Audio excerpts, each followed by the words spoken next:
We begin our broadcast tonight with the U.S. President Donald Trump and his wide-ranging news conference in which he railed against the Iran nuclear deal and accused China of meddling in U.S. elections. As viewers Michael Sullivan reports, Trump spoke Wednesday in New York after 3 days of meetings at the United Nations. In a rare extended meeting with reporters, Trump said China is unhappy with trade negotiations that the United States is winning and Trump's use of tariffs to protect American interests. They would like to see me lose an election because they've never been challenged like this. But I want to open up China to our farmers and to our industrialists and our companies. He repeated criticisms of the 2015 Iran deal made earlier Wednesday in the UN Security Council. The U.S. withdrew from the pact, which Trump calls defective, in May this year. Trump said talks with North Korean leader Kim Jong-un have been productive. More are planned. But he wants to make a deal, and I'd like to make a deal. We actually have a very good relationship.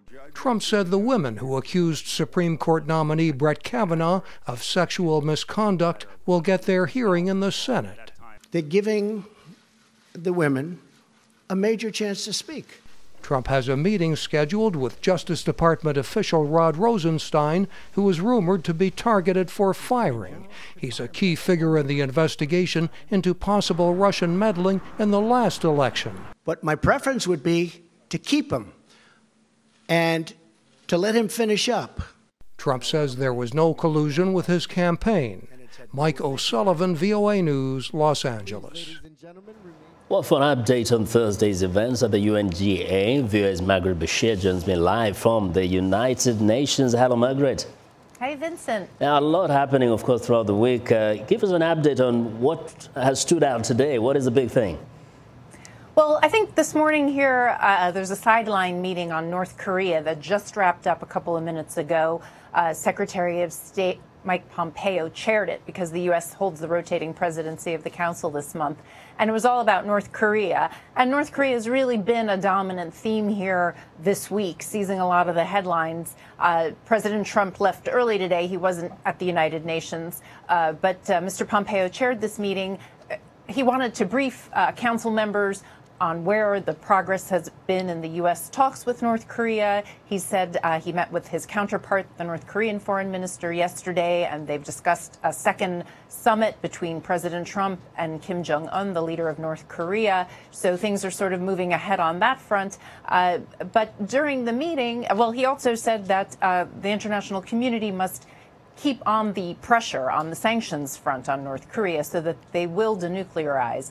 But Russia and China, they seem to have broken ranks now with the Security Council. It had been unanimous before. Both the Chinese and the Russian foreign ministers said they think the Council needs to start thinking about easing sanctions on North Korea because they are taking steps towards denuclearization. So we could be seeing some sort of a break in the unity now in the Council. And the U.S. has already said that they think Russia is not enforcing the sanctions strictly. So we may see some sanctions issues coming up on the horizon. Has anything come up, at least on the continent of Africa? I mean, there are conflicts across the continent that have been unresolved for so long. Has anybody brought this to the world stage? Sure. Well, there have been a lot of sideline meetings here this week on African issues. There was a meeting yesterday on Mali and the Sahel. There's been meetings on South Sudan, on Central African Republic. They're kind of going on more behind the scenes, not getting the headlines the way North Korea and Iran have been. And we've also got several African presidents coming up in the GA today. So I think we'll hear some more on Africa coming up later today. Be sure, Margaret. I look forward to seeing you tomorrow again. You'll give us some more. Appreciate it. Thanks, Vincent. You're welcome. That's UN correspondent Margaret Besheer reporting live from New York.